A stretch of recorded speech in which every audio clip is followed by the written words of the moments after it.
This might look a lot like another drone you've seen before, but it's got one feature that might just set it apart. It's called the Mystic, and it has lots of familiar tricks like gesture control and, of course, a follow me mode. From the outside, you'd be forgiven for confusing it with the DJI Mavic Air. The Mystic also folds up so it fits in the palm of your hand, but unlike the Mavic Air, it only has a 1-axis image stabilizer compared to the 3-axis on the DJI. One of the main features the Mystic is hoping will separate it from those DJI comparisons is something called Safari Mode.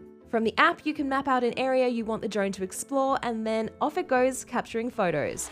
It uses artificial intelligence to determine what looks interesting, so that's anything from landscapes to people and even pets. In our demo, it wasn't flying as far as the claimed 200-meter limit, but it did snap a couple of different perspectives, mostly involving people. The Mystic has 27 minutes of flight time, but the company says that will be optimized to 30 minutes in the near future. So is it enough to set itself apart from all the other drones on the market? Machine learning and AI is intriguing, but the drone's full potential is still a ways down the track.